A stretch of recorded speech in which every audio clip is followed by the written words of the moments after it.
Oi, gente, tudo bem?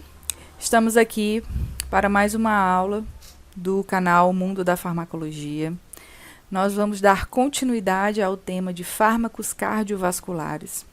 Essa é a segunda aula.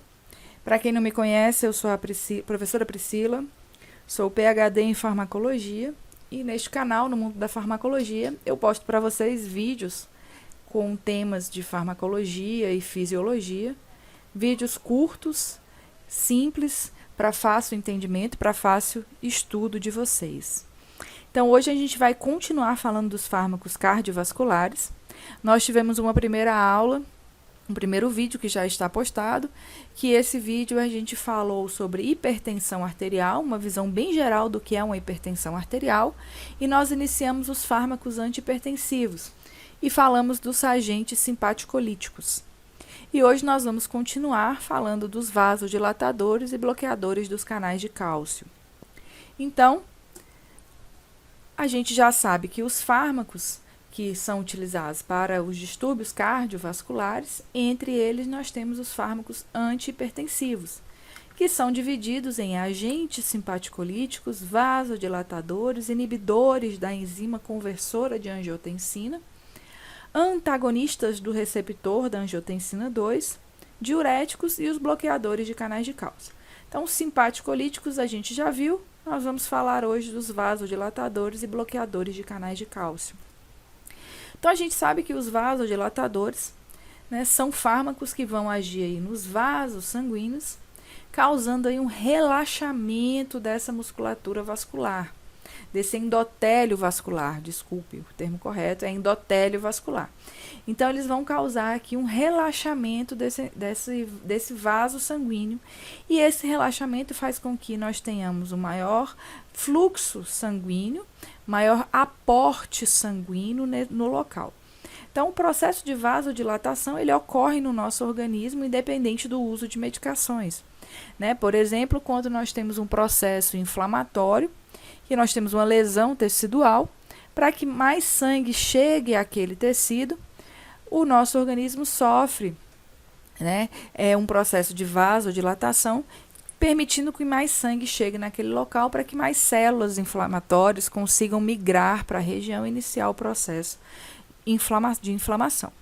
Então, os vasodilatadores, eles são utilizados na clínica para diminuir o fluxo e aumentar o volume desse fluxo. Então, a velocidade do fluxo ela é diminuída, mas o volume do fluxo ele é aumentado, porque tem um diâmetro maior nesses vasos sanguíneos. Então, esses vasodilatadores e bloqueadores do canais de cálcio, eles são dois tipos de fármacos que são utilizados aí como antihipertensivos. Nós temos os vasodilatadores diretos, e os bloqueadores de canais de cálcio também são vasodilatadores. Nós vamos ver que, além de vasodilatadores, eles têm outras funções. Então, os vasodilatadores diretos, nós temos hidralazina e o minoxidil, como os mais conhecidos. Os bloqueadores de canais de cálcio, nós temos as fenilalquilaminas, que são os verapamil, nós temos as benzotiazepinas, diltiazem, e as dihidropiridinas, que aí nós temos amlodipino, felodipino, nefedipino, entre outros. Ok? Então, esses vasodilatadores diretos, hidralazina e minoxidil. A hidralazina ela é utilizada com uma dosagem de 50 a 200 miligramas, 2 a 3 vezes ao dia. E o minoxidil de 2,5 a 40 miligramas, também 2 a 3 vezes ao dia. Eles causam relaxamento da musculatura vascular, logo, são vasodilatadores. Eles são vasodilatadores, causando esse relaxamento da musculatura vascular, causa então a vasodilatação. Só que essa vasodilatação, ela não é uma vasodilatação específica. Essa vasodilatação não vai acontecer somente em vasos específicos, ela é uma vasodilatação difusa. E isso faz com que ocorra uma vasodilatação dos vasos renais, lá no nosso aparelho justaglomerular. E essa vasodilatação dos vasos renais faz com que aumente a produção de renina, a liberação de renina pelos rins, causando aí uma retenção hídrica. E Ao causar essa vasodilatação, eles também estão diminuindo a pressão arterial, né? É o principal uso terapêutico desses vasodilatadores. Então, ao diminuir a pressão arterial, eles causam também uma taquicardia reflexa. Né? Então, essa taquicardia reflexa, ela vem de uma diminuição da pressão arterial causada pelo uso dos vasodilatadores, ou seja, dessa vasodilatação que ocorre no organismo. Eles sempre são, a maioria das vezes, utilizados em associação com diuréticos, diminuindo então essa retenção hídrica e mantendo o efeito vasodilatador e ou também associados com beta-bloqueadores. O que os beta-bloqueadores fazem? Diminui batimento cardíaco, né? Especificamente. Então, eles também são utilizados associados com os beta-bloqueadores, impedindo aí que ocorra essa taquicardia reflexa. Dentre esses fármacos, né, o minoxidil, ele tem um efeito adverso que é a hipertricose, ou seja, o aumento da produção de pelos no corpo. Por isso, o minoxidil, ele acaba também sendo utilizado, né, na dosagem de 2,5 miligramas para o crescimento de pelos. Né? Isso ocorre exatamente por causa da sua vasodilatação. Isso permite que mais células cheguem ao local, isso permite que se mantenham vivos as células capilares e ele permite aí o crescimento capilar. Né? Então, ele pode ser usado até mesmo em uso tópico para hipertricose, mas é um efeito adverso de quem faz o uso de minoxidil, ok? Então, qual o mecanismo de ação desses fármacos? Né? O minoxidil e o diazoxidine. Eles vão causar uma abertura e vão manter abertos os canais de potássio. Eles mantendo abertos os canais de potássio, eu vou ter uma saída de potássio da célula, causando uma hiperpolarização. Então, o mecanismo de ação dele é causar uma hiperpolarização por abertura e manutenção de canais de potássio que vão se manter abertos, ok? Aí nós entramos nos bloqueadores dos canais de cálcio. Como o próprio nome diz, eles vão bloquear canais de cálcio. E bloqueando canais de cálcio, eles vão ter duas ações principais. Então, como é que eles atuam? Eles atuam nos canais de cálcio dependentes de voltagem do tipo 1. E onde esses canais estão, professor? Onde eu encontro esses canais de cálcio dependentes de voltagem tipo 1? Na fibra cardíaca e nos vasos sanguíneos. Então, eles impedem a entrada de cálcio do meio extracelular para o meio intracelular. Então, eles impedem a entrada de cálcio na fibra cardíaca e impedem a entrada de cálcio nos vasos sanguíneos. Ok, professor, eu entendi isso, mas o que isso tem a ver da entrada ou não de cálcio? Bom, a gente sabe que o cálcio ele é responsável pelos processos de contração. Se eu não tenho cálcio, eu não tenho contração. Então, ao impedir a entrada de cálcio na fibra cardíaca e nos vasos sanguíneos, eu impeço contração do miocárdio e impeço contração dos vasos, causando aí bradicardia e vasodilatação. Então, a não disponibilidade do cálcio leva ao relaxamento da célula muscular lisa e à dilatação das arteríolas, né, causando a vasodilatação. O resultado será a diminuição da resistência periférica e uma queda da pressão. Então, a gente já viu que a pressão ela é igual ao débito cardíaco vezes a resistência periférica. Eles são diretamente proporcionais. Se eu diminuo resistência periférica, eu estou diminuindo a pressão arterial. E essa resistência periférica está sendo diminuída porque eu tenho dilatação, relaxamento dos vasos sanguíneos. Os dois principais classes de fármacos, né, os tipos de fármacos usados, né, como bloqueadores de canais de cálcio, nós temos o nifedipino e o verapamil, que é o nifedipino, que é um derivado da dihidroxipiridina, e o verapamil, que é um derivado das fenilalquilaminas. Então, ele acaba, essas duas classes, né, representadas aqui pelo nifedipino e pelo verapamil, vão agir aí como bloqueadores dos canais de cálcio. Então, eles agem nos canais de cálcio. Qual a principal diferença? Que o nifedipino, ele tem uma seletividade na ação. Então, ele age especificamente nos canais de cálcio vasculares. Então, ele tem uma ação de vasodilatação.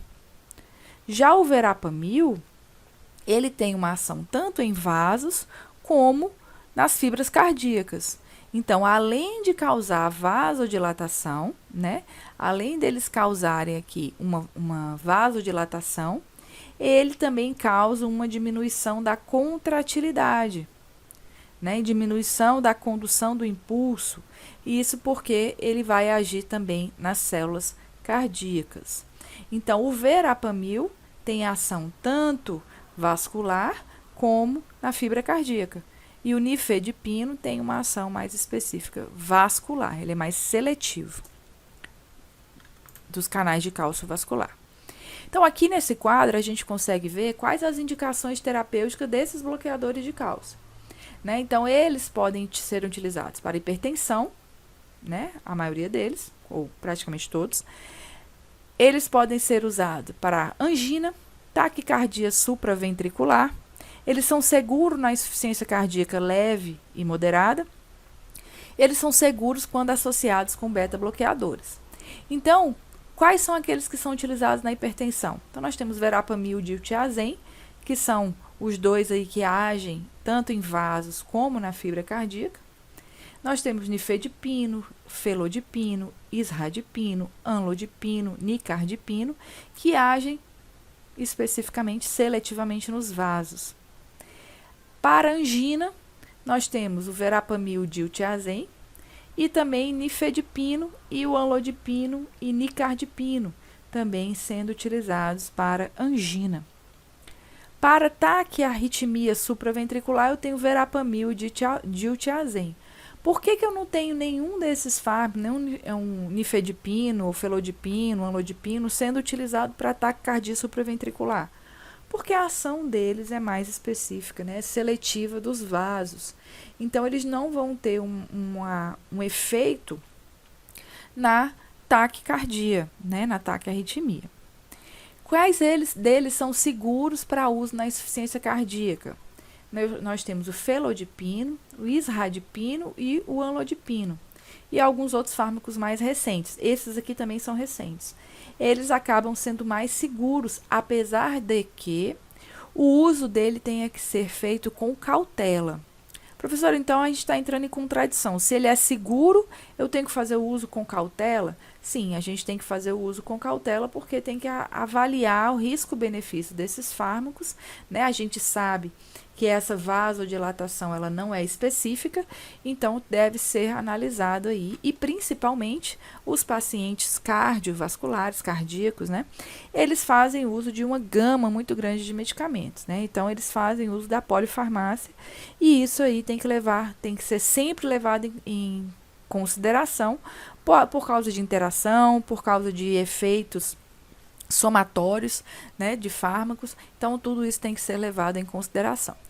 Os fármacos que são seguros, sendo utilizados juntamente com beta-bloqueadores, nós temos o diltiazem, que está aqui para ser usado com cautela, e todos os outros que agem a nível vascular, né, tendo uma indicação mais segura. Por que o diltiazem tem que ter bastante cuidado, né, tem que ser usado com cautela quando ele está associado com beta-bloqueador? Porque a gente viu que ele tem uma ação no coração. Então, ele causa diminuição da contração. E os beta-bloqueadores também causam a diminuição da contração do coração. E eu posso ter um efeito somatório. Então, esse fármaco deve ser utilizado com cautela. Ok? Aí a gente entra nos efeitos colaterais. Quais são os efeitos mais comuns? Efeitos esses todos derivados, né, e dependentes da vasodilatação. Então, cefaleia, tontura, rubor facial e edema periférico. Mas, raramente, nós podemos observar uma hipertrofia gengival, e os de hidropirimidínicos, né, de curta duração, podem causar aí uma estimulação simpática reflexa, ou seja, o nifedipino, eles podem causar uma estimulação simpática reflexa que pode ser deletéria para o sistema cardiovascular. O verapamil e o diltiazem podem causar uma depressão miocárdica e bloqueio atrioventricular, né, por causa da sua ação lá no cronotropismo, causando cronotropismo negativo. Então, gente, a gente finaliza por aqui. Eu espero que vocês tenham gostado da aula, uma aula curta, onde a gente conseguiu ver duas classes de medicamentos utilizados no sistema cardiovascular, principalmente para hipertensão, mas a gente viu, por exemplo, que os bloqueadores de cálcio são usados para angina, para taquicardia, né, para associados aí com beta-bloqueadores. Então, a gente vai continuar na próxima aula os fármacos utilizados no sistema cardiovascular. Eu espero que vocês tenham compreendido a aula. Qualquer coisa, qualquer dúvida, podem me mandar e-mail, podem deixar um comentário que eu vou tentar responder a todos o mais rapidamente possível. Não deixem de assistir o primeiro vídeo para vocês terem um entendimento completo e nem de darem sequência nos vídeos para vocês terem um entendimento completo também, né? Então, eu espero vocês na próxima aula. Bons estudos, gente. Até mais.